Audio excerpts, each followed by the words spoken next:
Félix Houphouët-Boigny que vous connaissez là, il est né d'une mère et d'un père. Ce n'est pas un extraterrestre. Il a grandi comme les autres enfants. À l'âge de 18 ans là, il a été admis à l'école normale William Ponty de Gorée. Ça, c'était une école d'élite pour les indigènes évolués. C'est-à-dire, ceux qui savaient lire et écrire, on les appelait les indigènes évolués. Et donc, c'était une chance que l'administration coloniale leur offrait en les envoyant là-bas. C'est eux qui devenaient les cadres intermédiaires entre les indigènes, les vrais indigènes, nous, et puis maintenant, l'administration coloniale.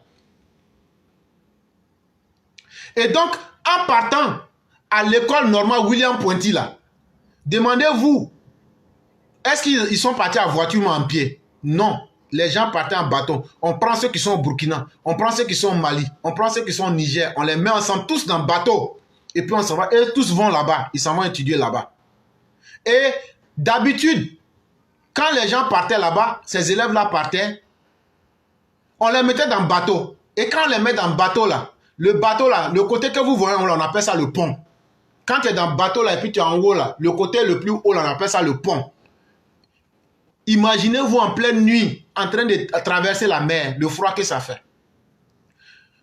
Lorsque Félix Houphouët-Boigny va à William Ponty, on les met dans le bateau. Et qu'est-ce qu'il constate? On les met sur le pont. Félix Houphouët-Boigny dit à ses camarades, on n'acceptera pas ceci. Il faut qu'on nous mette en 3e classe parce que nous sommes aussi des humains. Et n'acceptons plus cette injustice. Et c'est là que va se réveiller la flamme militante, si vous voulez, de Félix Houphouët-Boigny. Et déjà, ils vont obliger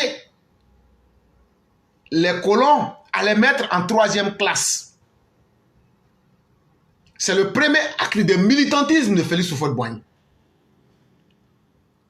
Quand il va aller à William Ponty, et puis il va finir de faire son école là, en 1925, il revient en tant que major de sa promotion médecin auxiliaire. Aujourd'hui, là, ça veut dire médecin qui peut soigner plaie. Mais à leur époque, c'était grande chose. Parce que savoir lire et écrire était déjà grand, mais être encore qualifié du titre de médecin, c'était encore extraordinaire. C'est comme Alassane Ouattara aujourd'hui. Et donc, en 1925, quand il revient de William Ponty, avec le grade de major de sa promotion, mais médecin auxiliaire, il va d'abord travailler à l'hôpital d'Abidjan. Et c'est là que la 2e étape de son militantisme va s'éveiller. Quand il est là-bas, il fait son travail, mais il fait comprendre aux médecins africains qui sont là-bas que si on est dispersé, on est faible. Donc mettons-nous ensemble et formons une amicale pour défendre nos intérêts. Et ça, il le réussit bien. Quand il réussit cela bien, les colons se disent, celui-là, il est intelligent, il est sorti major de sa promotion. On se souvient de ce qu'il a fait sur le bateau pour changer la donne. On se souvient qu'il est venu, il fait son travail. Il a pu encore mettre les médecins auxiliaires ensemble pour créer une amicale. Vous savez ce qu'on va faire? On va le faire quitter Abidjan. On va le nommer directeur de l'hôpital d'Abangourou. Ça, c'était en 1930. On va dire Fofoy. C'est comme ça que nos parents l'appelaient. Fofoy, tu es devenu directeur de l'hôpital d'Abangourou. Tu vas partir là-bas. Mais il faut dire, il n'y a pas de problème, je m'en vais là-bas. Mais est-ce que vous allez me donner la maison de directeur blanc qui était là-bas? Les gens disent, on ne te donne pas directeur, on ne te donne pas la maison là. Oufoué ne va rien dire. Il va partir, mais il n'est pas content. Mais il est là-bas. Il travaille. Tout va bien. Il travaille là-bas en 1930. En 1931. En 1932, les colons qui détenaient les champs de café, les cacao, parce qu'avant, là, les Africains, là, on travaillait dans les champs des Blancs. On n'avait pas de champs nous-mêmes. À partir de 1932, ils vont aller ramasser les bonhommes de Burkinabé, qu'on appelait la haute volta. Ils vont les prendre bon marché. On va venir leur dire, venez travailler dans les plantations des Européens. Il faut voir cette situation. Et il se dit, ça c'est pas bon. Chers planteurs africains, Mettez-vous ensemble. Faisons une grève. Si vous arrivez à faire une grève, moi, Félix Houphouët-Boigny, il y a un journal qu'on appelle L'Avenir. Le journal là, c'est une filiale de SFIO. J'ai écrit un article, voici. Je vais faire partir là-bas, j'ai mes gars là-bas, ils vont faire publier. Et quand c'est comme ça là, dans toute l'AOF, dans toute l'Afrique francophone, dans toute l'Afrique occidentale francophone, quand tout le monde va lire ça, ça va faire que les gens vont ouvrir les yeux sur le problème de la Côte d'Ivoire et ce que les colons font. Et le titre de l'article, c'était « On nous a trop volé ». Et effectivement, quand il a publié ça, ça a eu un coup d'effet dans les colonies. Et ça a permis aux planteurs de se réveiller pour se dire, donc on peut se battre. Mais Houphouët s'est surtout battu parce qu'il était frustré. Non seulement il n'a pas eu la maison du médecin Dr Abangourou, mais toute cette période-là, les gens vont lui refuser une promotion. Souvenez-vous qu'il allait à l'hôpital d'Abangourou en tant que directeur en 1930. Jusqu'en 1938, il ne connaîtra aucune promotion. Et donc, très frustré, Félix Houphouët-Boigny retourne à Yamoussoukro pour assumer ses responsabilités de la chefferie et prendre la plantation familiale. Et c'est pourquoi vous allez voir sur la carte d'identité de Félix Houphouët-Boigny, il est écrit planteur, il n'est pas écrit médecin auxiliaire. C'est ça la raison. Mais il a vite compris qu'entre lui et l'administration, les choses n'iraient pas au beau fixe. Et donc, qu'est-ce qu'il va faire? Il va créer le syndicat agricole africain le 3 septembre 1944. Il va créer le syndicat agricole africain. Ça, c'était le mouvement de syndicat que Félix Houphouët-Boigny a créé. Et quand il a créé le syndicat agricole africain le 3 septembre 1944, c'est lui-même qui était le président du syndicat agricole africain. Mais comme tu ne peux pas créer quelque chose seul, il a créé ça avec d'autres planteurs. Je vous ai dit que quand il s'est replié à Yamoussoukro, il était maintenant planteur là-bas et puis chef coutumier. Donc maintenant, il a créé le syndicat agricole africain avec Joseph Anoma, avec Marcel Loboué, avec Fulgence Brou, avec Gabriel Dadier, avec Djibril Diaby, avec Georges Kassi, avec Kwame Nguessan et Amadou Lamine Touré. Voilà la vraie réalité qui est en face de vous. Quand ils ont créé le syndicat africain, le syndicat agricole africain, comme je vous l'ai dit, c'est ça. Houphouët était le président d'eux. Il était le président du syndicat agricole africain. Et donc, c'est à partir de ce moment-là qu'il va se faire appeler Boigny, qui veut dire le bélier. Et il va engager une campagne au nom des paysans africains à travers le syndicat agricole africain. Ils vont demander l'abolition du travail forcé. Et la loi qui va faire abolir le travail forcé s'appelle la loi Félix Houphouët-Boigny en 1946. Et quand le travail forcé sera aboli, ça aura deux avantages. Ça crée un sentiment de justice. Ah donc, il y a des Africains qui peuvent lutter pour que l'injustice ne soit pas faite. Houphouët, on parlera de lui dans toute l'Afrique occidentale française. Et la deuxième chose, maintenant qu'il n'y a plus de travail forcé, nos parents peuvent retourner dans leur village pour créer leur propre champ. Voilà comment les gens ont pu aujourd'hui faire leur propre champ de café cacao. Et puis, les Blancs ont laissé nos mamans en paix. Ce qui fait que nous autres, on n'est plus devenus métis. Ou bien, on est métis à moitié. On ne va pas citer nos noms là, sinon les gens vont savoir. Et donc, voilà comment les choses se sont passées. Et donc, je vous ai parlé du journal L'Avenir qui circulait dans l'Afrique occidentale française. Tout le monde a commencé à dire du Sénégal en passant par le Soudan français et autres. Ah, on dit il y a un jeune loup là, il s'appelle Félix Houphouët-Boigny. Ah, il est puissant, hein? Il a pu remuer les Blancs et avec son syndicat africain, il fait des malheurs aux Occidentaux et aux colons. Qu'est-ce qu'on fait? On dit, ah, comme il y a le premier congrès, est-ce que vous écoutez bien maintenant? C'est là que vous allez voir. Houphouët était président fondateur et membre fondateur du syndicat agricole africain. Il n'avait rien à voir avec le PDCI. Je vous ai dit que le PDCI a été créé, je vous ai donné la date. Prenez les deux dates comparées, vous allez voir que c'est deux choses complètement différentes. Je vous ai aussi donné le nom de ceux qui ont créé le PDCI, le nom de ceux qui ont créé le syndicat agricole africain. Et donc, au vu de la renommée d'Houphouët et de sa capacité, de son intelligence, vu qu'il avait les mêmes capacités politiques et les mêmes ambitions politiques que le PDCI, le syndicat agricole africain luttait pour la liberté des Africains, luttait pour l'autonomie du peuple africain. Ils se disent, mais puisqu'on est même chose, et que déjà, il a déjà fait ses preuves, donc le PDCI a demandé à Félix Houphouët-Boigny de s'ajouter à lui et d'aller représenter le PDCI, puisqu'ils ont les mêmes intérêts, d'aller en octobre 1946 à Bamako en tant que délégué du PDCI au premier congrès du Rassemblement démocratique africain. Voilà comment Félix Houphouët-Boigny est rentré dans le PDCI. C'est ça qui vous fait mal. Mais moi, je vais dire. Et puis, je vais dire. Et puis, vous demandez, si vous êtes garçon, venez dire que c'est faux. Et là, maintenant, ce que vous ne voulez pas qu'on dise là, je vais aussi dire ça. Le parti des Baoulés, là, s'appelait le Parti progressiste de Côte d'Ivoire. Comme vous voulez qu'on n'a qu'à ethniciser, c'est ce que je vous ai dit. Partout où vous allez aller là, on va aller là-bas. Mais on va dire les choses. On ne va pas insulter quelqu'un. Les Baoulés de Côte d'Ivoire, là, le Parti progressiste de Côte d'Ivoire, là, c'était un parti politique qui a été créé par les Français pour soutenir les Français.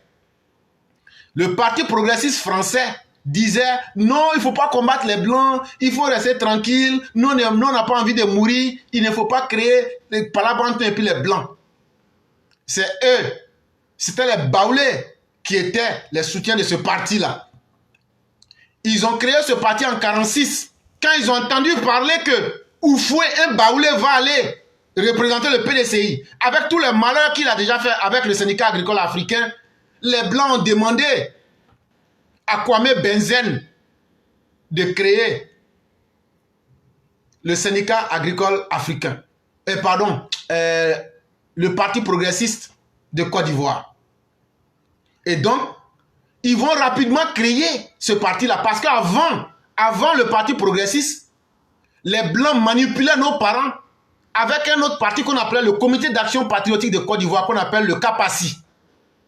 Et c'est ce CAPACI-là qui était soutenu par Kwame Benzen. Comme il avait l'habitude de toujours faire ça, on lui a dit, donc là, c'est la même chose. Donc on a qu'à changer le nom avant le congrès de Bamako. Mais ceux qui ont dirigé ces partis-là pour aller plus rapidement, je vous donne quelques noms, et aussi à travers les principaux dirigeants des petits partis satellitaires, mais qui étaient tous français, des partis progressistes, le PPCI, c'était Kakou Aoulou, Joseph Kofi, Julien Yacobi, et puis Arthur Eti. Voilà la réalité qui est en face de vous. Venez dire que c'est faux. Et à partir de 1951, là, ils vont changer le nom même carrément. On va plus appeler ça le Parti progressiste de Côte d'Ivoire. On va appeler ça le PPCI, qui va fusionner avec EDIC, qui est l'entente des indépendants de Côte d'Ivoire, pour former le Parti de l'Union française de la Côte d'Ivoire, qu'on appelle le PUFCI. Voilà la vraie réalité qu'il faut dire aux gens ici. Quand tu ne connais pas, tu ne connais pas. Quand tu ne sais pas chercher, tu ne sais pas chercher. Mais ceux qui connaissent, quand ils viennent dire là, et puis d'ici, on a menti là, venez dire c'est faux là. Venez, vous allez dire c'est faux. Et on va aller plus rapidement maintenant pour pouvoir donner la parole aux gens. C'est après cela maintenant. Et donc, que les Baoulés viennent nous dire ici, puisqu'ils veulent qu'on a qu'à ethniser le débat, qu'ils viennent nous dire si ce qu'on a dit là c'est faux. Qu'ils viennent nous dire si Kakou Aoulou n'était pas progressiste, si Joseph Kofi n'était pas progressiste, si Julien Yacobi n'était pas progressiste, si Eti Atu n'était pas progressiste, qu'ils viennent nous dire ça ici. Est-ce qu'eux-mêmes ils n'ont pas chassé Houphouët à Dimokro, qui va leur créer problème avec les choses, avec les Blancs? Et donc Houphouët n'avait rien à voir avec le RDA, encore moins le PDCI. Et je vous ai expliqué comment il est devenu PDCI, comment il a été coopté par le PDCI pour se retrouver à Bamako. Et plus tard, au nom du RDA maintenant, puisque le PDCI n'était qu'un segment, une sous-section du RDA, et vu ses qualités, on va maintenant faire siéger Félix Houphouët-Boigny à l'Assemblée nationale française au compte du Rassemblement démocratique africain. Mais pour en arriver à cela, on va d'abord faire ce qu'ils ont appelé la paternité. C'est-à-dire, comme c'était des petits partis, on va dire, bon, comme c'est comme ça là, venez, vous vous liez à des grands partis. Là, comme ça, vous serez à l'Assemblée là-bas. Sinon, votre voix ne portera pas. Et c'est dans un premier temps, quand Oufoué sera en France là-bas, il va se lier avec le Parti communiste français. Dans un premier temps, pour pouvoir exister à l'Assemblée nationale française, il va d'abord aller à l'école des cadres du Parti communiste français. Et ils vont copier le modèle stalinien qui était un modèle à l'époque. Mais plus tard, à partir avec ce modèle-là, quand ils viennent et qu'ils veulent faire, il y aura vraiment des morts à Boisflé en 1949. Il y aura aussi des morts même à Dimokro en janvier 1950. Et même plus tard, ils vont interdire carrément même le RDA. Et donc, parce qu'ils vont utiliser l'aspect pour dire que non, ce sont des communistes. Et donc, finalement, il y a ce qu'on va appeler le désapparentage. Ça veut dire qu'il faut désapparenter. On ne va plus demander au RDA d'aller dans un parti qui existe déjà, un grand parti. On va les laisser exister. Et puis maintenant, ils vont maintenant prendre leur envol. Et donc maintenant, celui qui a fait ça s'appelle François Mitterrand. Ah, vous voyez que le monde, là, les choses se rattrapent. Vous voyez maintenant qu'on ne peut pas blaguer quelqu'un. Et ça, c'était en 1950. Et celui avec qui François Mitterrand a fait ce travail pour désapparenter le RDA, là, s'appelle René Plévan. C'est René Plévan qui a dit à François Mitterrand, en ce moment, François Mitterrand en 1950 était le ministre de la France d'outre-mer. Ah, vous voyez que la vérité fait mal. Ceux qui connaissent, ceux qui cherchent, quand ils viennent dire la vérité, vous ne pouvez pas contester. Nous, on va éclairer la lanterne des uns des autres pour que chacun sache où il veut aller. Et c'est comme ça maintenant que le RDA va être accueilli dans l'Union démocratique et socialiste de la résistance, qu'on appelait le UDSR, après l'accord qu'ils ont signé le 6 février 1951. Et c'est après ça, maintenant, on va aller vers les indépendances. Et puis Oufoué sera président de la Côte d'Ivoire. J'ai tenu, avant de laisser la parole, rappeler à Tidiane Thiam, quelqu'un qui ne connaît même pas l'histoire véritable de la Côte d'Ivoire moderne, mais j'espère qu'il prendra le temps de bien se renseigner. Mais je vais lui rappeler maintenant, le PDCI qu'il veut diriger là, le PDCI vient d'où? Quels sont ceux qui ont rendu le PDCI fort? Et comment le PDCI a été détruit? Et pourquoi le Nord ne sera plus jamais avec le PDCI? C'est ce que je vais lui dire. Mais je vais faire ça très rapidement pour laisser la parole aux uns aux autres. Tiens, PDCI là. Le PDCI a été créé le 9 avril 1946 à 18 h. Si on quitte dans les à côté là, on va dire simplement les choses. Et puis maintenant, on va regarder ensemble. Si ce que j'ai dit est faux là, je crois que ce que j'ai dit, tout le monde entend. On veut des vrais garçons pour venir dire tu mens ici. Le PDCI a été créé le 9 avril 1946 à 18 h. Maintenant, les membres fondateurs du PDCI là, on va voir si ce sont les Baoulés ou même si ce sont les autres ethnies. Comme vous voulez forcément que ce soit le petit-fils d'Oufoué. On va voir si Félix Houphouët-Boigny lui-même là, il y a son nom parmi les membres fondateurs du PDCI. Et les membres fondateurs du PDCI, il y a M. Aka Ndri Lambert, il y a M. Aka Jacques, il y a M.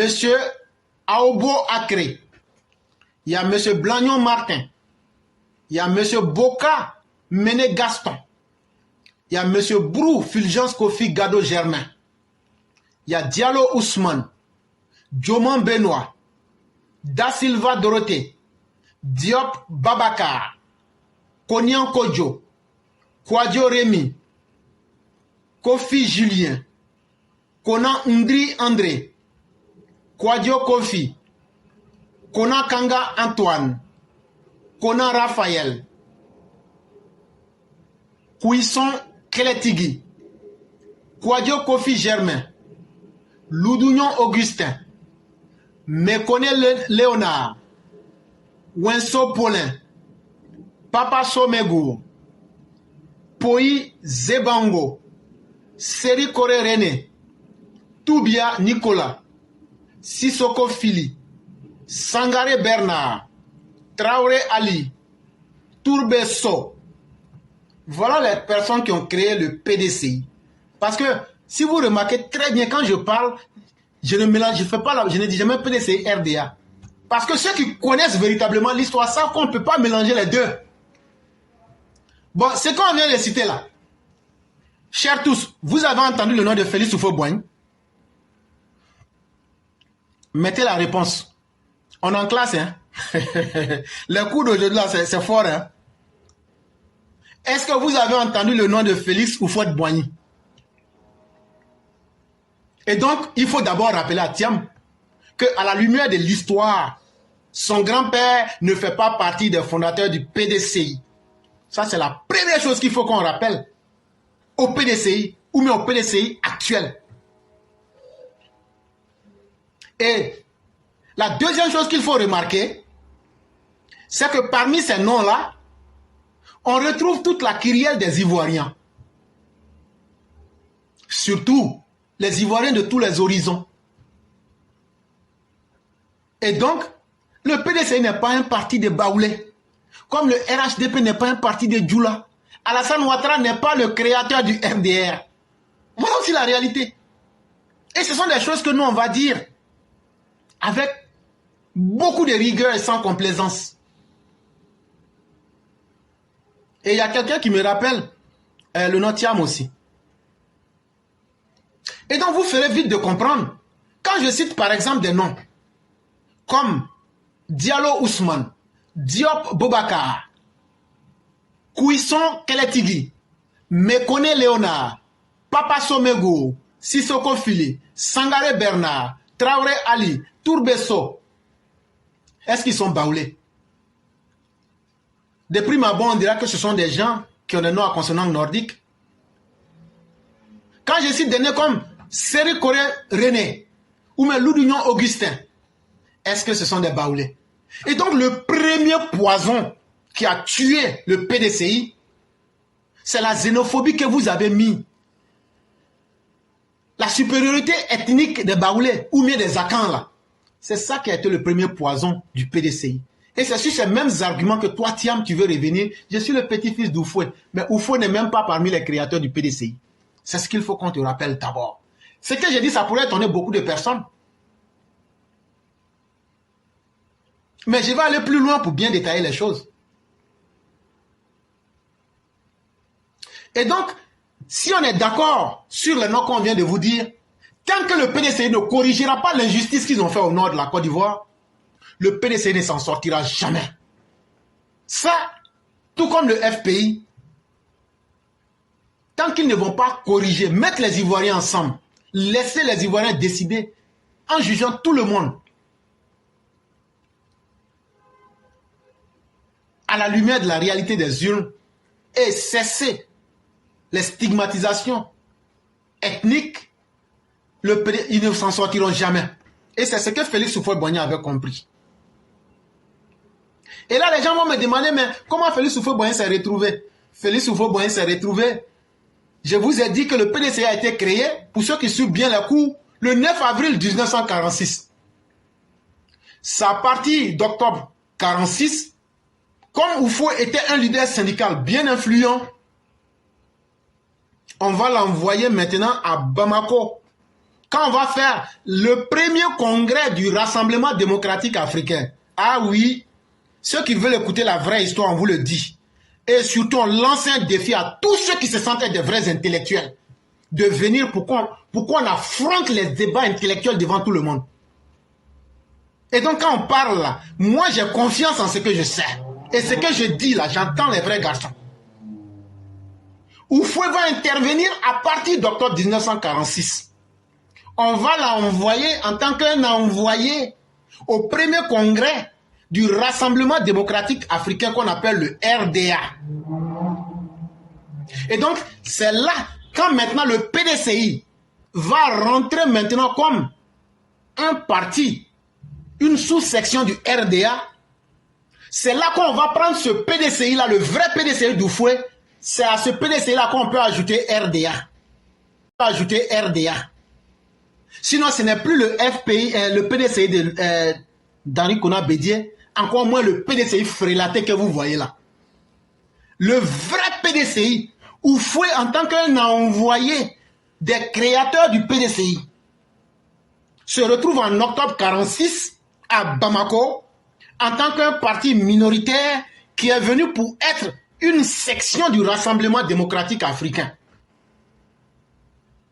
Mais vous avez dit, ceux qui étaient présents, il y avait Félix Houphouët-Boigny au premier congrès à Bamako en octobre 1946. Il y avait Félix Houphouët-Boigny qui est parti au compte du PDCI. Il y avait Gabriel Arbouzier. Il y avait Modibo Keïta. Il y avait Philippe Dabo Sissoko. Oh, je vous ai dit, Philippe Dabo Sissoko, là, allez demander sa nationalité. Il y avait Doudou Gueye du Sénégal. Il y avait Jean-Philippe Tchikaya. Il y avait Joseph Félix Correa du Sénégal. Il y avait Sourou Migan Apiti. Il y avait Yacine Diallo. Et il y avait Ahmed Sékou Touré de la Guinée. Vous voulez la vérité? Vous avez demandé le feu, mais nous on est prêts à vous donner l'enfer. Mais notre enfer, ça sera la vérité, le mythe de Prométhée. On va servir le savoir. Jusqu'à tout le monde va savoir qui pèse quoi. Vous avez voulu qu'on vous dise ce qu'on n'avait pas envie de dire, mais on va le dire, on va aller jusqu'à dans son fond. Voilà ceux qui avaient été envoyés par leurs différents partis politiques. Je vais tout citer aujourd'hui. Félix Houphouët-Boigny a été envoyé et c'est eux qui vont devenir les différentes sections du RDA dans leur pays là. Eux tous ils ont des noms différents. Je vais vous donner ces noms là. Et donc c'est après avoir fini ce premier congrès en octobre 1946, chaque personne, quand je prends par exemple le parti de Sékou Touré, le PDG, en Guinée on va l'appeler PDG RDA, Parti démocratique guinéen, section Rassemblement démocratique africain. PDCI, Parti démocratique de Côte d'Ivoire, RDA, Rassemblement démocratique africain. Modibo Keïta, même chose.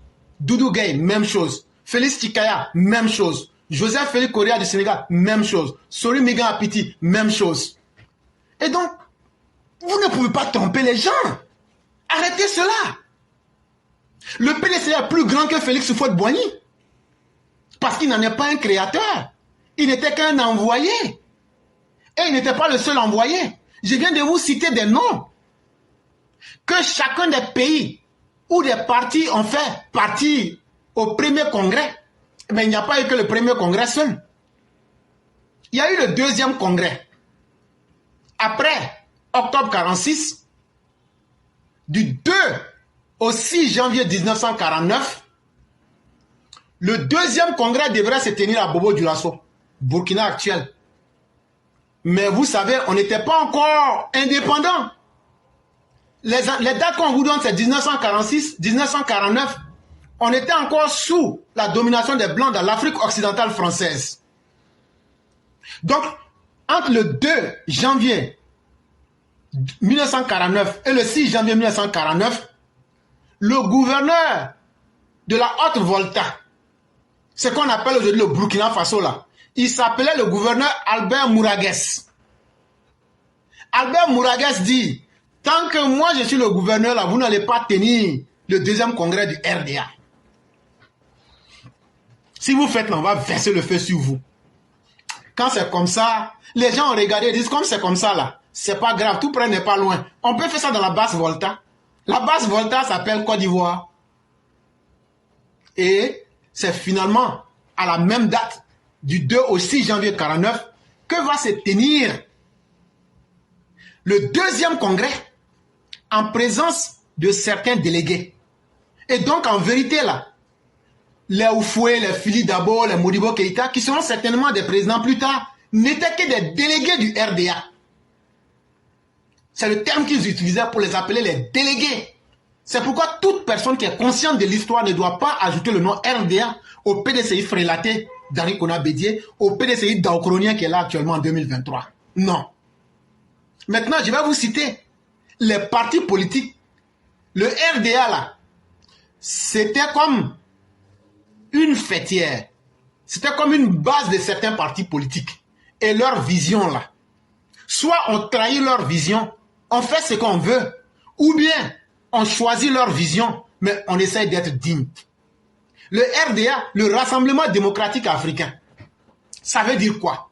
Ça veut dire que tu sois guinéen, que tu sois centrafricain, que tu sois sénégalais, que tu sois ivoirien, que tu sois burkinabé, que tu sois guinéen, tout cela s'était mis ensemble.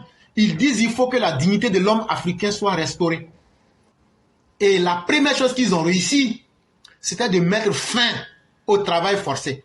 Ce que beaucoup ne savent pas, le travail forcé là, les Blancs venaient nous faire produire cacao, café que vous voyez là, avec les bois, les ressources là. Ils exportaient ça vers la métropole, l'Europe. On faisait travailler nos parents cadeaux. Et dans ça, beaucoup parmi nous sont nés en tant que métis. Parce que vous savez, tout près n'est pas loin. Hein? Donc,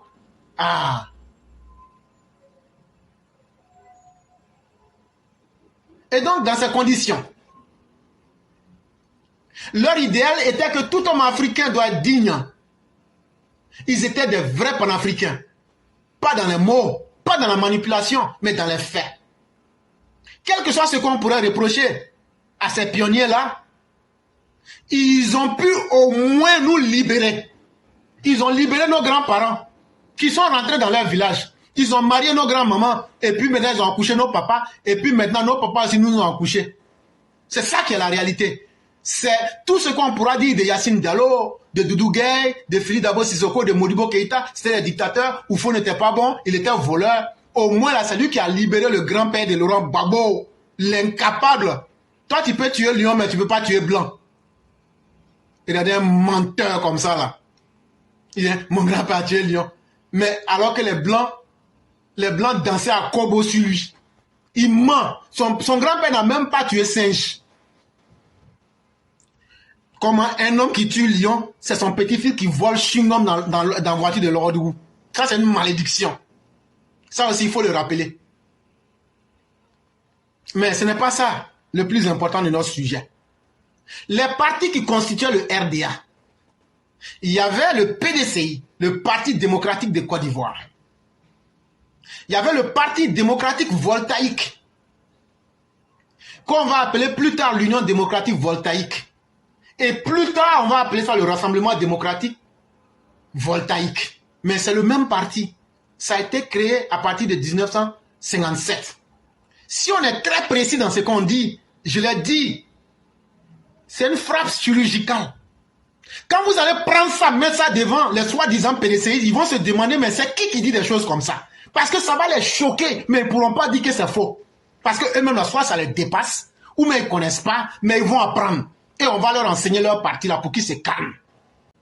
Donc le deuxième parti, pour simplifier, c'était le Parti démocratique voltaïque. Et là, pourquoi beaucoup de ces partis-là se font appeler démocratiques? En réalité, c'était du Flatou Vossis. C'était le parti unique, mais c'était la mode à l'époque. Tu dis démocratique, pourquoi on pense que tu fais démocratie, mais en réalité, c'est la dictature. Mais c'était juste un mot. Mais ce n'est pas ça qui nous intéresse. Le troisième parti, c'était un parti du Soudan français. On appelait ça, le parti là s'appelait l'Union soudanaise. Il y avait même les Camerounais qui étaient dans le RDA, l'Union des populations du Cameroun. Ce parti-là existait jusqu'en 1950. Ce parti aussi était du RDA. C'était vraiment l'Afrique. C'est pas les grigous que vous voyez aujourd'hui là, fait de la plaisanterie. Il y avait l'Union démocratique sénégalaise. Mais eux, ils vont être exclus à partir de 1955.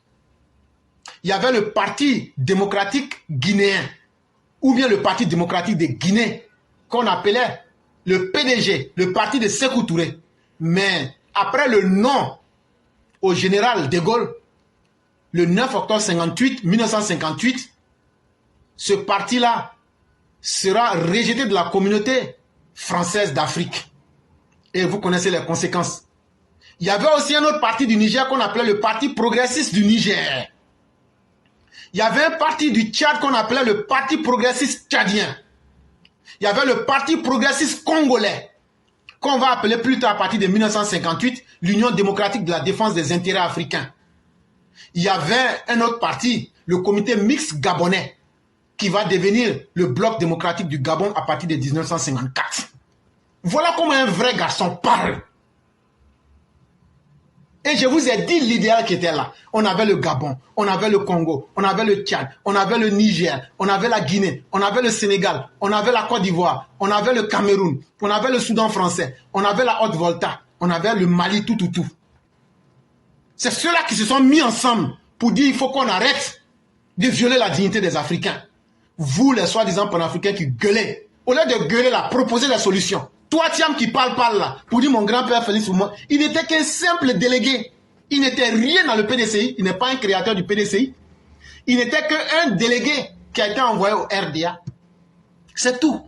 Et là, aujourd'hui, on va le rappeler pour bien situer les consciences collectives. Et donc, quand on vous fait ce rappel-là, vous allez comprendre, en ce moment, les Africains s'aimaient. Aucun Africain ne pouvait souhaiter le malheur à son frère comme le Burkina, le Mali, le Niger le font aujourd'hui. Les Africains s'aimaient. Même quand vous n'avez rien, quand vous vous aimez là, Dieu même vous aime. Mais regardez aujourd'hui, vous les Africains, vous êtes divisés et chacun veut combattre l'autre pour réussir. C'est pourquoi vous tombez aussi en disgrâce. Et donc je vais rappeler à Thiam, pour ne pas monopoliser la parole, Tidiane Thiam, il faut bien écouter ce que je vais te dire. Tu es le représentant d'un produit politique frélaté et périmé. Périmé parce que ce parti qui se fait appeler le PDCI daokronien est incapable d'imaginer politiquement des solutions pour les Ivoiriens.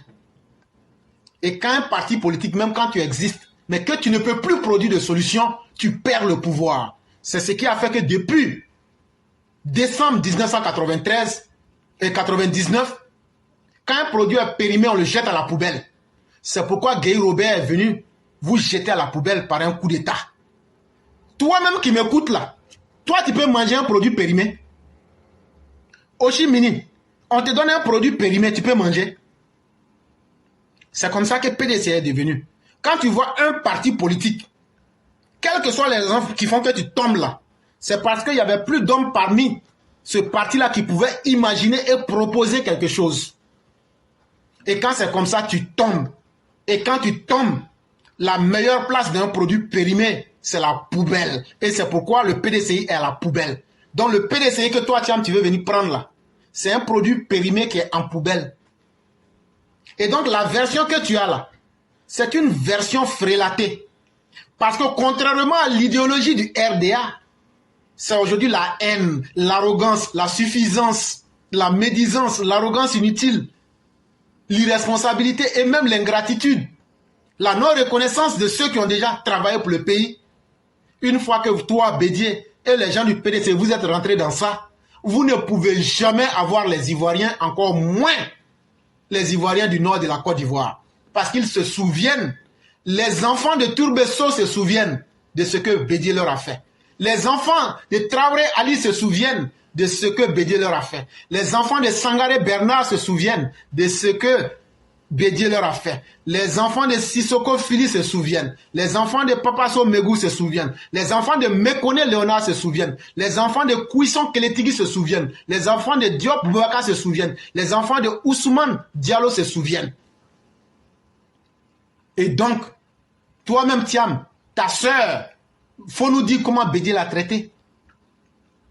Et donc, ce n'est pas parce que tu veux quelque chose qu'il faut marcher sur sa propre histoire. Et donc, il est important qu'on te rappelle cela.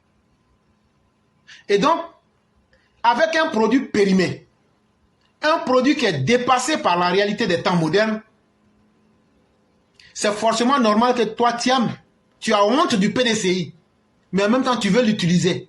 Mais, par manipulation de conscience, tu dis non, moi je suis trop important, en fait c'est le PDCI qui a besoin de moi, c'est pourquoi ils ont éliminé tout le monde. Là maintenant moi ils m'ont mis, donc moi je vais essayer de devenir vraiment les ménagers pour leur... Non, c'est faux.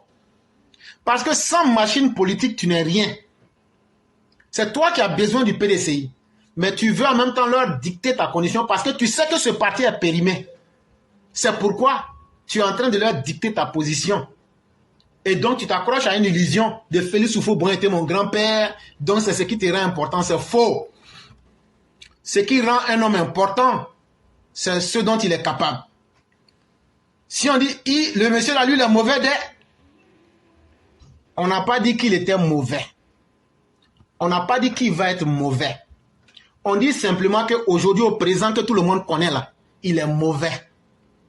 Quand on dit le monsieur là, il est bon, ça veut dire, il est bon aujourd'hui, mais on ne connaît pas pour demain, on ne connaît pas le passé.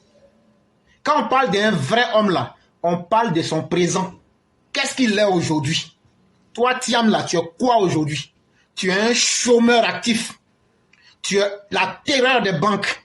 Tu es quelqu'un qui fait de l'espionnage. Tu es quelqu'un qui est un poltron. Tu prends toujours des gens pour espionner les gens. On t'a attrapé plusieurs fois. Tu es quelqu'un sans moralité. Et tu es un vaurien patenté qui a fait des placements toxiques pour ruiner la vie de millions d'Américains, pour ruiner la vie de millions de Suisses. Il faut sortir pour venir nous dire que ça c'est faux. Et tu veux toujours profiter des situations. Et c'est pourquoi tu profites des noms de Félix Houphouët-Boigny.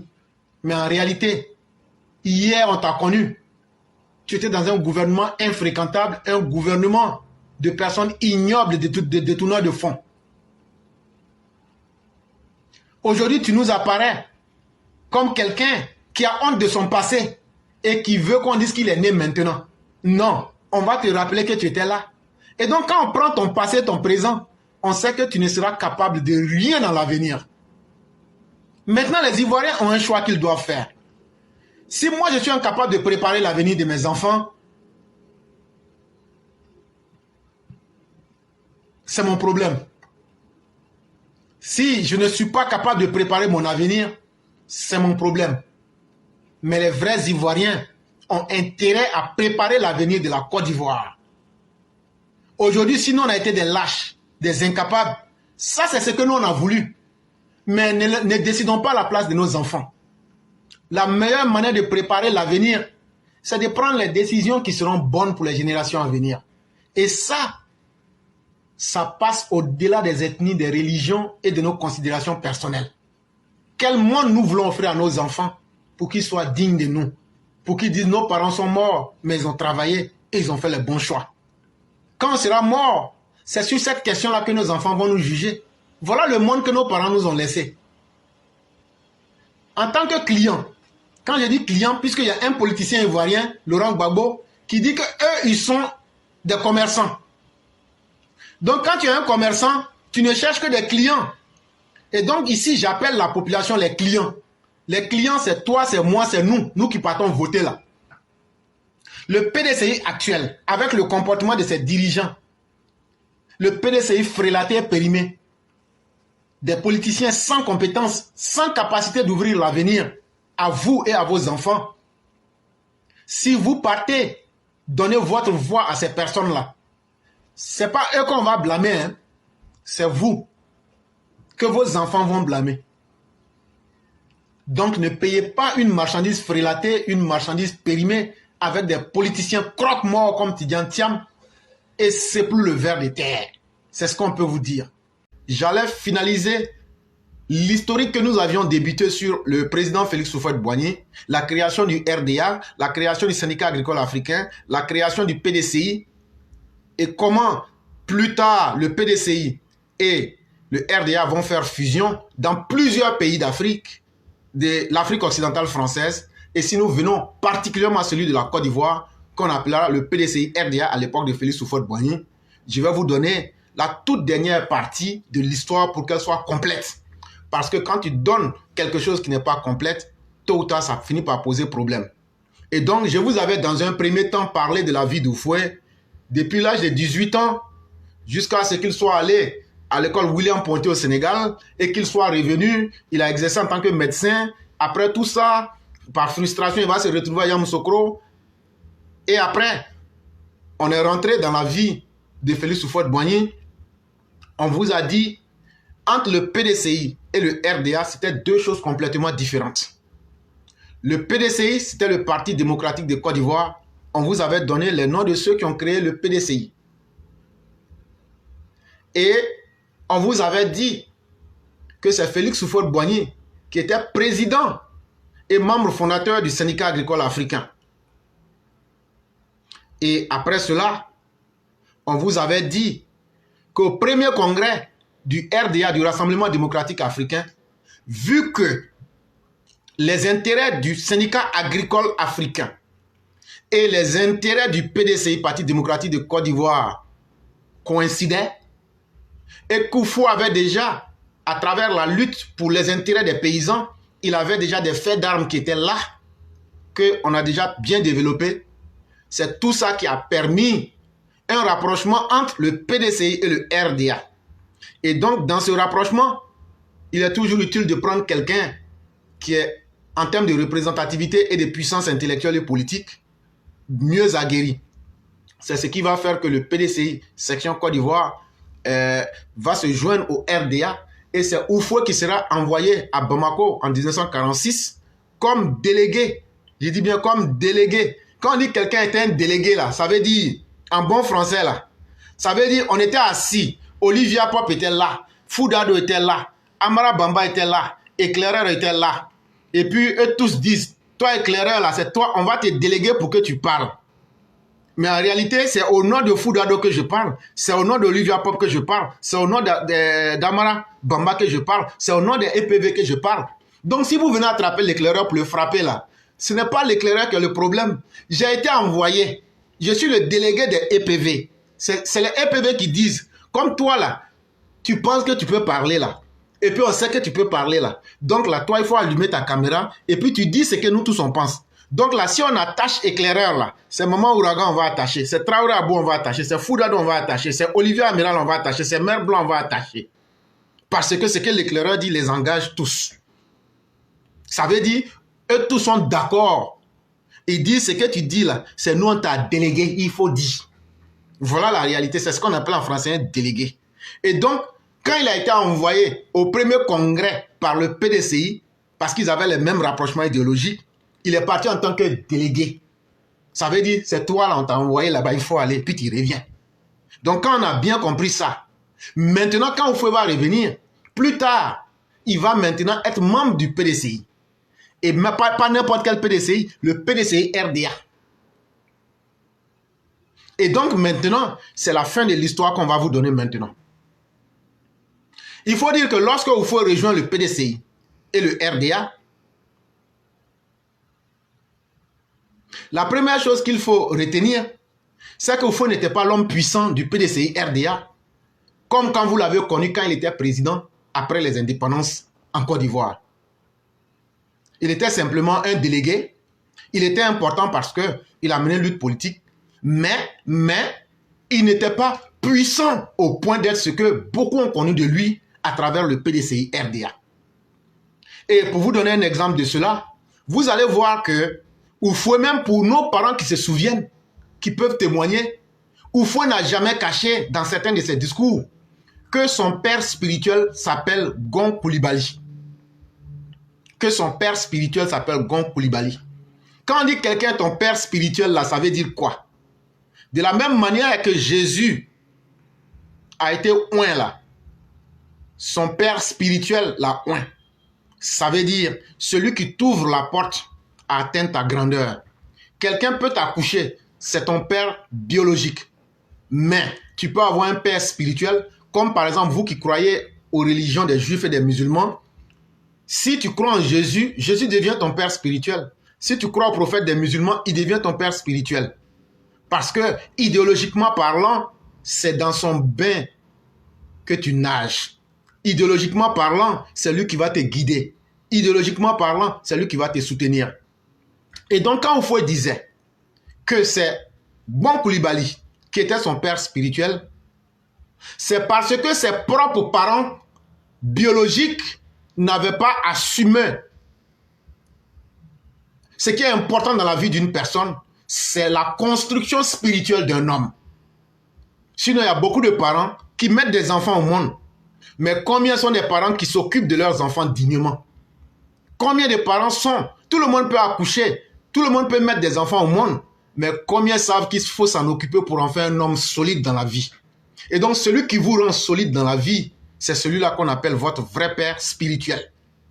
Et quand Félix Houphouët-Boigny parle de Bon Coulibaly en tant que son père spirituel, il y a l'idéologie politique, mais il y a aussi le côté africain des choses. Voilà, ça, il faut qu'on dise ça aux gens. On ne rentre pas dans quelque chose dans le vide. Donc là, c'est eux qui ont, si on veut simplifier les choses là, c'est eux qui ont diagué Félix Houphouët-Boigny pour le rendre doué pour qu'il puisse faire politique. Et là, ses parents biologiques qui sont les Baoulés avaient abandonné carrément Félix Houphouët-Boigny. Parce qu'ils disent, PDCI que tu es parti dedans là, avec ton syndicat africain là, toi tu dis tu vas lutter contre les blancs là, tu vas faire là, nous on va avoir problème ici. Donc là, nous on ne va pas te soutenir. De peu, Houphouët a failli être assassiné à Yamoussoukro et à Dimokro par ses propres parents baoulés à cause du PDCI. Et la personne qui a sauvé Félix Houphouët-Boigny à Dimokro pour que les baoulés ne le tuent pas s'appelle Samba Koné. C'est pourquoi on a un de nos élèves ici que j'appelle le grand maître, notre sauveur. Donc là, si vous les baoulés, hier, vous aviez tué Félix Houphouët-Boigny pour protéger votre peau là, aujourd'hui en 2023 là, vous ne serez pas en train de parler du PDCI. Mais ce même PDCI là, quels sont ceux qui ont construit Félix Houphouët-Boigny pour qu'il y ait PDCI? C'est Gon Coulibaly. Et c'est pourquoi Houphouët l'appelait son père spirituel. Parce que Houphouët simplement était contesté dans le sud, au sein du PDCI. Il était contesté dans le sud au sein du PDCI. Parce qu'il y avait deux courants idéologiques dans le PDCI. Je vous ai expliqué que le syndicat agricole africain luttait pour les intérêts des Africains et tout ce que Félix Houphouët-Boigny a fait, je vous ai déjà expliqué. Le PDCI aussi faisait la même chose. Mais il y avait deux courants idéologiques dans le PDCI. Il y avait ceux qui disaient on veut notre indépendance totale et globale et maintenant. Et les groupes de Félix Houphouët-Boigny disaient oui, on veut les indépendances, mais il faut d'abord corriger les injustices, aller doucement, blé, et puis maintenant, jusqu'à ce qu'on puisse se prendre en charge. Voilà les deux courants qui étaient dans le PDCI. Et donc, Houphouët était combattu parce que d'aucuns même iraient jusqu'à dire que c'était vendu à la France. C'est pourquoi il dit de blé avec la France, d'aller doucement avec la France. Et donc, ces deux courants idéologiques qui étaient dans le PDCI se combattaient. Et je vous ai expliqué que Houphouët était dans la posture de ceux qui disaient il faut corriger étape par étape. Et si vous remarquez bien la vie politique de Félix Houphouët-Boigny, c'est quelqu'un qui n'a jamais précipité les choses, qui allait tout doucement avec les choses pour pouvoir s'en sortir politiquement. Et c'est là aussi qu'ils vont profiter.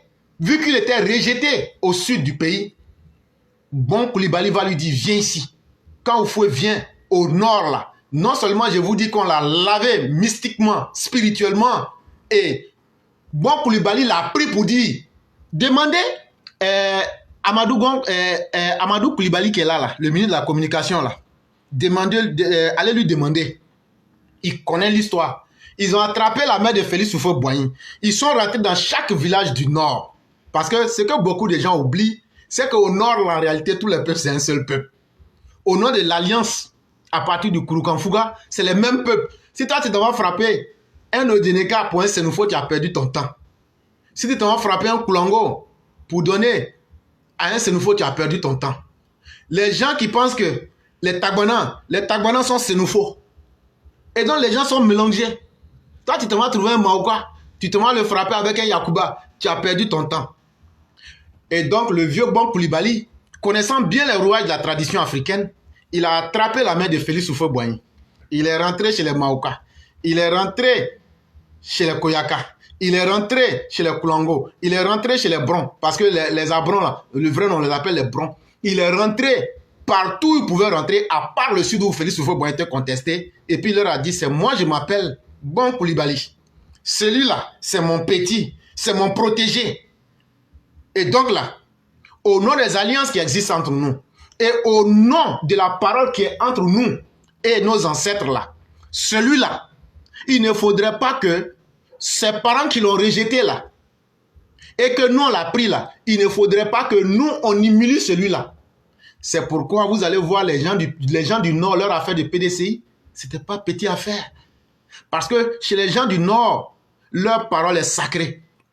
Et donc ils disent, il ne faudrait pas que celui que nous on veut élever, que ses parents ont rejeté là, mais nous on l'a élevé là, Si lui tombe là, mais c'est nous-mêmes qui avons honte. Parce que toi, tu as ton enfant, moi, j'ai mon enfant. Moi, je cherche mon enfant. Toi, tu prends moi mon enfant, tu dis tu vas faire de lui quelqu'un. Et puis moi, mon enfant échoue.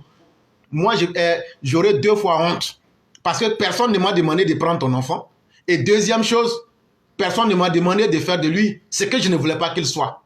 Et donc là, il y avait un double défi sur la tête des gens du Nord à travers Bon Coulibaly. En ayant accepté Houphouët, les parents d'Houphouët disent, ah, comme vous l'avez accepté là, comme c'est vous qui l'avez accouché là, faites de lui quelqu'un. Donc il y avait un défi. Comme c'est vous qui savez prendre l'enfant des gens, on va voir ce qu'il va être demain. Et il y avait un deuxième défi, c'est que l'homme du Nord, quand il donne sa parole là, vraiment, je parle des vrais hommes du Nord, sincèrement, pour que vraiment lui-même, il trahisse sa parole. Ça, vraiment, il faut qu'il y ait quelque chose d'exceptionnel. Et donc, au nom de ces 2 défis-là, le vieux Bon Coulibaly est rentré avec Félix Houphouët-Boigny partout. Et ils ont signé des engagements. Et ils ont renouvelé les alliances entre les peuples du Nord pour faire de Félix Houphouët-Boigny un grand homme. C'est au nom de ce soutien-là que Félix Houphouët-Boigny sera le premier maire de Korogo. Le premier maire de Korogo, là. Allez demander, Korogo existe toujours. Allez dans les archives demander qui a été le premier maire. On va vous dire c'est un certain Félix Houphouët-Boigny. Et donc, Félix Houphouët-Boigny va être le premier maire de Korogo. Mais ça, c'est grâce au soutien de Bon. Et l'élection a été faite comment? C'est ça aussi qu'il faut expliquer. Le vieux est venu dire, hey, ne tournez pas rond. Tu es maire ici, il faut qu'il t'en va passer. Ah. Et c'est pourquoi, pour ceux qui se souviennent très bien, allez demander, quand on faut appris le pouvoir après les indépendances là, on nommait les maires. On nommait les maires. C'est à partir de 1985. Quand tu as vécu, c'est bon, hein? C'est à partir de 1985 qu'on va faire les premières élections. Et je me souviens à l'époque, avec les Blendou et autres à Boaké, c'est là qu'on a vu les premières élections. Sinon, avant ça, là, tout était imposé. Djibo Soungala a été imposé. On dit, viens ici, là. Viens Burkinabé, là. Mais il est ivoirien aussi, hein. Il faut aller être maire là-bas. Mais il a été le meilleur maire aussi de Boaké, Djibo. Djibo a été le meilleur maire de Boaké. Mais on saute tout ça. Et donc, c'est pour expliquer la vraie histoire. Ceux qui disent qu'ils ont vécu avant nous, ceux qui ont vécu avec nous, et ceux qui savent là, pardonnez, sortez, vous allez venir dire c'est faux. Donc avant là, les maires là, il n'y avait pas élection. On les nommait. Mais ça, c'est parti à partir d'où? De l'expérience que vous avez vécue à Korogo. Quand le vieux Bon l'a pris, et puis il dit, il faut t'asseoir ici. Tu es maire ici. Voilà comment Houphouët est devenu maire à Korogo. C'est le même scénario qu'Houphouët a répété jusqu'en 1985. Et une fois que Houphouët sera élu, les gens du Nord se disent, en tout cas, la parole et les engagements qu'on avait pris, on a réussi à faire d'Houphouët quelqu'un. S'il n'est pas maire au sud, il n'est pas maire chez ses propres parents baoulés, en tout cas, nous les gens du Nord, c'est qu'on a dit, on a réussi notre mission, en tout cas, on a fait de lui quelqu'un. C'est pourquoi il est maire chez nous. Et maintenant, cela va accroître l'influence de Félix Houphouët-Boigny. Ça va lui permettre de gagner en influence vis-à-vis de ses adversaires du Sud. C'est-à-dire ceux qui s'opposaient à sa politique, à son idéologie, mais aussi à ses parents baoulés pour lui dire, Poulet est devenu quelqu'un. Houphouët est devenu quelqu'un. S'il n'est pas devenu quelqu'un chez lui au Sud, au centre, il est devenu quelqu'un au Nord. Et il est devenu aussi quelqu'un vis-à-vis du pouvoir colonial. Parce que je vous ai expliqué comment, même son travail de médecin auxiliaire, là, comment les gens avaient mis du sable dans son métier. Il était obligé même de laisser son métier pour aller être à la succession. À Yamoussoukro, j'ai déjà expliqué tout ça. Et donc, connaissant les qualités et les compétences de Félix Houphouët-Boigny, c'est le Nord de la Côte d'Ivoire qui a construit Félix Houphouët-Boigny de toutes pièces. Mais aussi, comme je vous l'ai dit, qui a fait de lui quelqu'un pour dire à ses parents, on peut accoucher un enfant. Ce n'est pas ça le plus difficile, mais c'est comment faire de lui quelqu'un de solide là. C'est le Nord qui a fait ça. Et après aussi, un autre défi qui est important que les gens doivent signaler, Houphouët est devenu maire, il gagnait en influence devant le pouvoir colonial. Mais tout ça, c'est Bon Coulibaly qui a créé cela et qui a mis Houphouët sur les rails. Et donc avec cette caution-là, il est facile donc que Houphouët pouvait, comme je vous l'ai dit, être quelqu'un déjà, puisqu'il a un petit poste de maire, il est membre du PDCI, et il va représenter le RDA, il va aller être le délégué au RDA. Il n'était pas le seul, je vous avais dit qu'il y avait les Sékou Touré de la Guinée, il y avait les Modibo Keïta. En fait, le RDA, là, en réalité, ce n'était pas un parti avec une idéologie fixe. C'est pourquoi vous allez retrouver Sékou Touré qui était quand même quelqu'un qui était vraiment très unique en son genre. Vous allez retrouver Modibo Keïta qui était communiste. Vous allez retrouver Houphouët-Boigny qui au début n'avait pas de coloration politique autre que la lutte pour la liberté et contre les injustices en Afrique. Mais tout cela arrivait à se mettre ensemble pour créer un idéal qui était à l'avantage de l'homme africain. Et donc, une fois maintenant que vous avez compris tout ça, et qu'on se retrouve, après qu'il ait siégé au premier congrès, tout ça avec le PDCI dans la zone du Nord qui a fait Félix Houphouët-Boigny, ça devient maintenant PDCI-RDA. Et c'est pourquoi je vais mettre à votre disposition après ce direct-là une des élections qui s'est déroulée en 1951, exactement le 17 juin 1951, quand on cherchait les députés qui allaient siéger à l'Assemblée nationale française. C'est Félix Houphouët-Boigny et puis Ouezin Coulibaly qui étaient sur une liste commune. Donc vous les gars du PDCI d'aujourd'hui là, ou mais quand vous voulez tribaliser le débat là, vous ne connaissez rien. Ce n'est pas vous qui avez fait au fouet. Ceux qui ont fait au fouet là, ce sont les gens du Nord. Ceux qui ont fait le vrai PDCI là, ce sont les gens du Nord. Il n'y a pas une maison, il n'y a pas une case au Nord où tu ne vas pas aller trouver les cartes de PDCI. Tellement les gens du Nord ont soutenu au fouet, c'est eux qui payaient activement les cartes du PDCI. Vous avez vos grands-parents payé combien? Et donc là, votre PDCI, quand vous avez trahi le Nord, vous avez dit que les enfants de Bon Coulibaly sont des étrangers. Vous les avez tués. Vous pensez qu'on oublie? Même au cimetière, ils sont allés tuer. Ils ont tué des parents de Bon Coulibaly. Durant l'enterrement encore, le Laurent Gbagbo l'a encore tué dedans. Vous pensez que c'est des choses qu'on va pardonner? Vous pensez que c'est des choses qu'on va oublier? Vous vous êtes foutus des gens du Nord. Parce que Oufou est devenu quelqu'un. C'est là que vous vous souvenez que c'est votre enfant. Et aujourd'hui, par méconnaissance de l'histoire, et parce que vous-même, vous vous êtes oublié, vous ne savez pas qui vous êtes, vous vous mettez à une place que vous ne connaissez pas et que vous ne méritez pas. Je parle pas des baoulés, mais je parle des extrémistes baoulés qui pensent que le PDCI c'est leur maison. C'est ce que je suis en train de leur dire. Et c'est pourquoi depuis que le Nord s'est retiré du PDCI là, votre PDCI ne sera rien. C'est moi qui vous le dis. Parce qu'en réalité, c'est comme votre RHDP qu'on voit aujourd'hui là. Retirez les militants du RDR dedans. On va voir ce qui va rester. En fait, là, dans le monde là, les réalités sont en face. C'est les gens qui refusent de voir par faiblesse ou bien par mauvaise foi. Quand la réalité est trop forte et que tu sais que tu ne peux pas affronter, par faiblesse, tu fais semblant de ne pas voir. Ou bien souvent, il y a certains qui voient certaines choses, mais ils font de la mauvaise foi pour faire semblant de ne pas voir. Mais toujours est-il que ça ne va pas changer la réalité. Les gens du RHDP qui crient aujourd'hui là, prenez votre RHDP là, dites aux militants du RDR, comme le RDR est dissous là, on s'en fout de vous quitter. Dans les heures qui suivent là, vous n'aurez même pas 20 personnes dans votre parti. Et donc pourquoi quand nous on vient dire ici que c'est nous qui faisons votre RHDP et que nous là, notre esprit qui est en nous là, il faut qu'on respecte ça. On ne peut pas être des membres qui constituent un parti à 90% et demander qu'on se taise ou bien qu'on fasse silence. On ne peut pas. Et on ne laissera jamais tomber notre esprit RHDP et RDR. Et on ne laissera jamais tomber le président Alassane Ouattara. Voilà les deux choses qui nous maintiennent. L'homme Ouattara, l'alassanisme, et puis l'esprit du RDR. L'esprit du RDR, parce que c'est ce qui nous a construit. Comme de la manière Bon Coulibaly a construit spirituellement au fouet là. C'est comme ça le RDR nous a construit. Mais un homme, quand tu abandonnes ton esprit, tu deviens encore vide. Et donc là, c'est pourquoi le RDR doit exister. Et le RDR va toujours exister. Si les gens veulent là, ils peuvent dissoudre. Mais nous autres là, nous sommes RDR. On est RDR parce que c'est un esprit qui est en nous. Et si nous n'avons pas ça, nous ne sommes rien. Et nous sentons que nous avons tout perdu.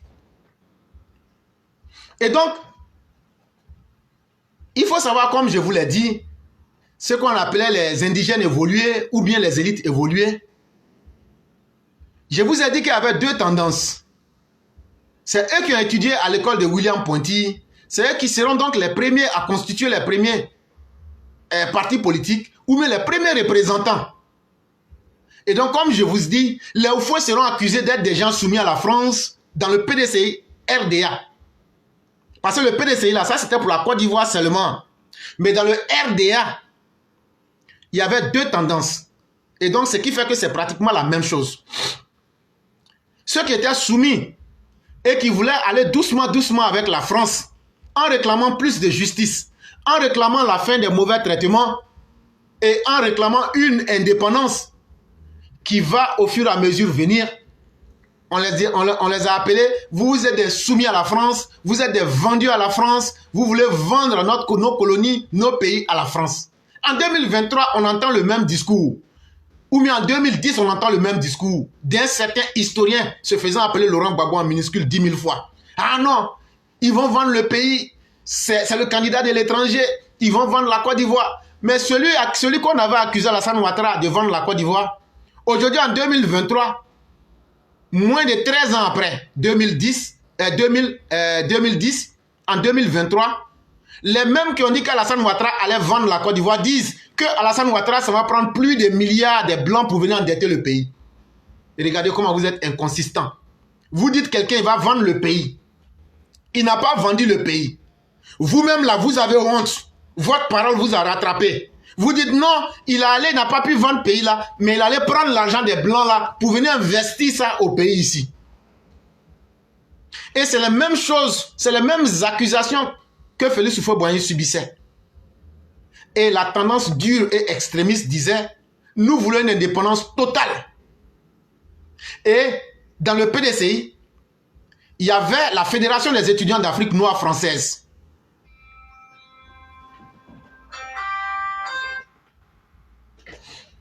Il y avait la Fédération des étudiants d'Afrique noire française. Surtout eux, qu'on appelait la FENAF. Eux, ils étaient parmi les radicaux. Et parmi eux, on retrouvait des comme Joseph Kizerbo du Burkina Faso, qu'on pourrait appeler la Haute Volta. On retrouvait Memel Foté de la Basse Volta, qu'on va appeler la Côte d'Ivoire. On retrouvait Cheikh Anta Diop du Soudan français. C'est comme ça qu'on appelait le Mali. Et puis, les Sénégal, là, on les appelait le Soudan français. C'est ce quand on va diviser, après on va appeler une partie Mali avec Modibo Keïta, on va appeler notre partie Sénégal avec les Cheikh Anta Diop. Voilà comment les choses se passaient. Et donc, il y avait plusieurs idéologies dans le RDR et RDA. Mais ce qu'il faut retenir, les deux idéologies les plus influentes, c'est ceux qui voulaient aller doucement, doucement, et ceux qui voulaient une indépendance totale et brutale. Et donc, parmi eux, ceux qui étaient brutaux, qui voulaient une indépendance brutale, comme je l'ai dit, on retrouvait cette fédération des étudiants, mais il y avait certains déjà qui étaient à la tâche, comme les Sékou Touré, qui voulaient une indépendance pure et dure. Et donc, que de turpitude Félix Houphouët-Boigny a subi. Au sein même du RDA, on va l'accuser d'être un esclave de la France, d'être un valet de la France, d'être un soumis à la France, d'être quelqu'un qui est vendu. Et on retrouve Alassane Ouattara en train de subir les mêmes choses. Et comme je vous l'ai dit, ce groupe d'extrémistes, je ne dirais pas extrémistes parce que chacun croit à son idéologie, mais je dirais des groupes de ceux qui voulaient une indépendance radicale pure et dure, à travers la Fédération des étudiants d'Afrique noire, à un moment, ils vont se diviser. Ils sont dans le même parti, mais ceux qui dirigent le pays, comme les Oufoué, comme les Senghor, chacun va suivre son mentor. C'est là que vous allez voir des Ivoiriens comme Memel Foté et Joseph Kizerbo se mettre à la solde de Sékou Touré. Ils vont dire à Sékou Touré, comme Oufoué ne veut pas accepter l'indépendance, et que nous on est d'accord avec toi idéologiquement pour une indépendance pure et dure, quand De Gaulle va venir là, il faut lui dire, c'est non, N-O-N, nous prenons notre indépendance sur place. C'est ça qui va être le palabre entre Félix Houphouët-Boigny et Sékou Touré à jamais. Et donc, en 1958, quand De Gaulle va faire son tour dans l'AOF, dans l'Afrique occidentale française, la Guinée va dire non. Et les seules personnes à dire non seront les Guinéens. Et donc la France va leur accorder leur indépendance, mais avec un embargo qui a coûté cher à la Guinée. Et je vous le dis, vous pouvez être assis sur un scandale géologique. Vous pouvez avoir toutes les richesses du monde. Si vous n'avez pas l'intelligence et les hommes qu'il faut pour construire cette richesse-là, c'est zéro. C'est ça le cas de la Guinée. Jusqu'en 2023, aujourd'hui, la Guinée est un grand pays avec beaucoup de ressources, mais vide. Ils vont confier leur destin aux Russes. Mais les Russes vont leur faire ça avant moi. C'est pourquoi vous voyez, en 2023, il y a coup d'État en Guinée. Mais malgré tout, est-ce que vous voyez les Guinéens courir derrière les Russes? Parce qu'ils savent ce que les Russes leur ont montré. Les Maliens aussi, après les indépendances aussi, se sont rattachés à partir de 1962, ils se sont rattachés aussi aux Russes. Ce qu'il y a dedans là, ils font semblant d'avoir oublié. Ils avaient même quitté le franc CFA. Mais tellement ça lavait leurs yeux là, eux-mêmes ils ont mangé leur caca pour rentrer dedans. Donc là, ce qui t'est arrivé avant là, ça peut t'arriver une deuxième fois. Mais c'est les hommes bêtes qui répètent les mêmes choses comme les Maliens. Sinon, est-ce que vous voyez les Guinéens dire non, il faut que la Russie vienne, c'est comme ça? Parce que ce que ça leur a coûté là, ils connaissent. Les Maliens savent ce que, à travers Modibo Keïta, ce que ça leur a coûté. Mais comme c'est un peuple bête, ils veulent reprendre ça, en espérant que les choses vont être différentes. Et donc, dans le cas de la Guinée, Sékou Touré n'ayant pas d'intellectuel, il se retrouve en face d'un grand vide. Il va donc lancer un appel à tous les étudiants. Je vous avais parlé d'une fédération des étudiants d'Afrique noire française. Il va dire, ah voilà mon pays là, c'est vous qui m'avez encouragé à demander l'indépendance. Vous les étudiants de l'Afrique francophone là, j'ai demandé l'indépendance, on m'a donné, mais voilà la réalité qui est là. Maintenant là, venez, vous allez m'aider, on va construire le pays là. Quand il a dit là, c'est là que tu te rends compte maintenant que le populisme là, c'est facile. Mais une fois que tu dis au populisme, prends pouvoir, faire ce que tu peux là, tu vois personne. Quand il faut lancer ça là, c'est 2 étudiants seulement qui sont quittés en France pour venir. Et quand Sékou Touré a lancé cet appel pour dire, vous m'avez encouragé à prendre une indépendance brutale. J'ai fait ça. J'ai obtenu cela. Maintenant, venez, on va travailler ensemble. En ce moment, on ne parlait pas de nationalité entre les Africains. C'est un étudiant burkinabé du nom de Joseph Kizerbo et puis un étudiant ivoirien. Quand on dit ivoirien, j'ai déjà expliqué que c'est la basse Volta et la hausse Volta, mais toujours, on pourrait même les prendre comme une personne, qui vont accepter de venir en Guinée et travailler avec Sékou Touré. Tous les autres étudiants, comme s'il n'y avait que 2 étudiants en France, ils n'ont pas répondu présent. Et donc Sékou Touré a compris qu'il avait été piégé. Et donc dans le courant de l'histoire, vous verrez beaucoup qui ont des grandes théories, beaucoup qui vous font des promesses comme les soi-disant panafricains que vous voyez aujourd'hui là. Ils sont même chose. Ils sont même chose comme la Fédération des étudiants d'Afrique noire française. C'est eux qui connaissent tout ce qui est bon, mais eux n'ont jamais travaillé. C'est eux qui connaissent tout ce qui est bon dans la théorie, mais n'ont jamais appris.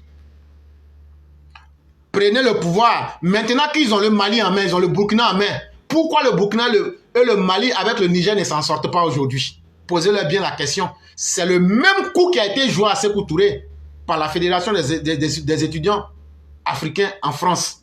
Quand on leur a dit, venez, on va travailler pour construire. Ceux qui ont demandé l'indépendance petit à petit, là, au fouet, là, vous qui avez dit qu'eux n'étaient pas dans le droit chemin, et que vous avez dit, moi, Sékou Touré, de faire une indépendance brutale, là, j'ai pris mon indépendance. Venez maintenant, on va construire le pays ensemble. On n'a pas vu quelqu'un. C'est 2 personnes seulement. Le Burkinabé Joseph Kizerbo et l'Ivoirien Mimel Fauté qui vont aller en Guinée pour aider Sékou Touré. Et ainsi de suite. Les choses vont continuer, mais ça ne sera pas vraiment bien. Et donc, il y aura la crise de 1963 et Oufou va profiter. Ayant déjà pris vraiment de l'emprise, il va profiter pour faire une purge au sein du PDCI, pour gagner un galon. Et ceux qui veulent, on ne va pas vraiment perdre le temps à nos auditeurs. Si vous prenez le livre du professeur Samba Diarra, vous allez voir qu'il raconte très bien comment Oufou a fait pour se débarrasser de tous ceux qui pouvaient être un frein à lui au sein du PDCI. Et donc PDCI RDA pour pouvoir gagner un galon dans ce parti. Et donc, il y a beaucoup de choses qui se sont passées. Après la crise de 1963, il y aura aussi la crise du Guébié avec l'une des rébellions, l'une des premières rébellions en Côte d'Ivoire qui sera matée par Kragbe Nyabé, qui sera matée. Et tout le monde sait de quoi il est question. On a déjà fait des émissions sur cela ici. On vous invite à regarder pour bien comprendre cela. Mais il faut dire aussi que la France a beaucoup soutenu aussi Félix Houphouët-Boigny pour pouvoir pacifier cette zone-là. Et l'un des fils du Guébié s'appelle Maurice Kakou Gikawie. Malgré que les chiffres nous donnent entre 4 000 et 6 000 morts, Mais Maurice Gakou Dikaye a toujours soutenu le PDCI bec et ongle. C'est lui, on vient dire que non, non, non, il n'est pas digne d'être à la maison du PDCI. Bon, c'est son problème, c'est lui qui assume. Et donc, voilà un peu l'histoire de Félix Houphouët-Boigny. Et donc, dans ses débuts, dans ses carrières politiques, quand il arrivait à se positionner, comme je vous l'ai dit, on va l'accuser d'être un défenseur zélé de la France, d'être un vendu, et les gens trouvaient même qu'il exagérait trop. Mais, Houphouët voyait, il avait une vision. C'est aussi cette position qui a permis à Félix Houphouët-Boigny d'être ministre même dans le gouvernement français. Et il a été constamment récompensé par la France, ce qui va permettre à Houphouët de connaître l'idéologie française, comment se rapprocher de l'homme français et comment tirer son intérêt à partir de l'homme français avec le moins possible de dommages collatéraux. Et donc, comme vous savez, l'histoire du monde est mouvante. Elle est dynamique, l'histoire. À partir de 1946, c'est-à-dire après la Deuxième Guerre mondiale, les gens se sont rendus compte que mais, toute cette guerre qu'on a fait là, on est arrivé à casser la volonté, la puissance d'Hitler. Mais est-ce que c'est joli que nous-mêmes aujourd'hui, on ait encore des colonies? Donc que ce soit l'ONU, qu'on appelait la Société des Nations, qui va devenir Organisation des Nations Unies, que ce soit les États-Unis d'Amérique, que ce soit la Russie, eux tous étaient du même côté. C'est là ils vont dire à De Gaulle, le président français, ils vont dire, écoute, ton affaire de colonie là, c'est bon comme ça. Il faut leur donner leur indépendance. Il faut leur donner leur indépendance. C'est vrai, ça ne sera pas une indépendance brutale, mais nous ne pouvons pas avoir fait un combat et en même temps continuer à agir à contre-courant de cette idéologie-là. Mais, comme je l'ai dit, il y a des présidents comme Félix Houphouët-Boigny ou même l'ancien président du Gabon qu'on appelait Léon Mba. Eux, ils étaient tellement accrochés à leur idéologie qu'eux-mêmes ne voulaient pas prendre l'indépendance sur place. Il a fallu que la France les fasse asseoir pour leur dire, avec le contexte international de la décolonisation, avec la guerre de libération en Algérie, en Indochine, où la France était en train de perdre avec fracas, on ne peut plus continuer de répéter ces mêmes exemples-là. Si on s'amuse, nos partenaires internationaux, que sont la Russie, que sont les Nations Unies, que sont les États-Unis d'Amérique, nous ont donné un conseil. Et la réalité même du terrain en face de nous, on a pris une raclée sanglante et cinglante en Algérie. La guerre d'Indochine a bien fou. Si vous allez regarder ça, ils nous ont cassé la gueule. Ce qui est bien là, c'est mieux qu'on vous laisse. Mais comme on ne peut pas vous laisser un coup comme ça, en tout cas, si vous voulez, on peut travailler ensemble. Mais aujourd'hui, vous êtes obligés et nous sommes obligés de quitter dans ce système raciste et inacceptable. Parce que le contexte d'Hitler venait de tuer des millions de juifs. Nous, on ne peut pas continuer à faire la colonisation pour être accusés de la même chose. Et donc, voilà comment l'indépendance même va s'imposer aux Africains. Et il y a certains détails de l'histoire que je ne dirai pas officiellement, mais au moins déjà, on vous a déjà donné la quintessence, l'essence, la nature propre même des événements pour que vous soyez vraiment indépendants et dites-le avec un grand caractère devant tout le monde. Et donc, c'est ce qui va permettre à certains dirigeants de pouvoir commencer à construire leur pays comme Félix Houphouët-Boigny et autres. Et dans un premier temps, tellement Houphouët était réfractaire à l'indépendance là, De Gaulle va le nommer comme premier ministre en Côte d'Ivoire. Et petit à petit, mais cela a eu un avantage, c'est que ça a permis à ces États-là, avec l'expérience du colonisateur, à se construire et aller doucement. Et c'est là que vous allez voir la Côte d'Ivoire qui était la dernière des colonies. Et là, il faut dire la vérité, parce que la vérité, ça fait mal aussi. Hein. C'est vrai que la France va donner l'indépendance sur papier, mais Houphouët a compris que ce n'était pas une vraie indépendance. Mais comme ce n'est pas une vraie indépendance là, il faut donc apprendre. C'est là qu'Houphouët va profiter pour faire partie à ces étudiants africains dans le monde, que ce soit aux États-Unis, pour apprendre beaucoup de choses et revenir. C'est pourquoi dans les premiers gouvernements de Félix Houphouët-Boigny, ce n'était pas la nationalité des gens qu'on regardait, c'était leurs compétences qu'on regardait. Ça, c'était un premier facteur. Et puis aussi, quelque chose qu'il fallait retenir aussi, le modèle, comme je le disais, à partir duquel la Côte d'Ivoire est partie. Quand on a dit, prenez vos indépendances là, la Côte d'Ivoire était l'un des pays les derniers Il n'y avait même pas enseignants en Côte d'Ivoire. Dans un premier temps, ce sont les Béninois qu'on appelait les Dahoméens. C'est eux qui venaient enseigner. Avec les coopérants français. Ça continuait jusqu'à dans les années 70. Après cela, il n'y avait rien. Même le palais de la Côte d'Ivoire, là, il n'y avait rien. Le premier palais, il n'y avait rien. Tout, même le bois, le ciment, tout est venu. J'ai déjà fait une émission sur ça quand des gens ont menti que le palais de la Côte d'Ivoire en loue. J'ai déjà fait une vidéo sur ça. Donc, si vous partez taper, vous allez voir, c'est du mensonge. Tout est venu. Et à partir des années 70-80, la Côte d'Ivoire a payé tout ce qu'elle devait à la France. Et le palais de la Côte d'Ivoire, c'est faux. Si Laurent Gbagbo dit que le palais est loué là, lui l'a dirigé avant Alassane Ouattara, il n'a qu'à nous apporter un seul reçu. S'il y a un militant du PDCI ou même du FPI qui arrive à m'apporter un reçu, le montant qui est sur le reçu là, ça veut dire le montant de loyer là, moi je lui donne ça en cash.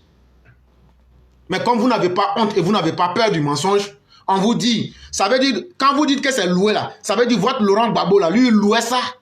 C'est après lui qu'Alassane Ouattara est venu et puis il n'a pas changé, il continue à louer. Envoyez-nous un reçu de Laurent Gbagbo où il a payé le loyer du palais à la France. Quand vous allez envoyer ça là, je vais vous donner l'argent du loyer là. Et puis on va poster ça devant tout le monde. C'est du gros mensonge, c'est du populisme. Voilà un peu comment il va faire ses premiers débuts. Et puis maintenant, après, il va être vraiment un homme hyper puissant que vous avez connu. Et ainsi de suite jusqu'à sa mort en 1993.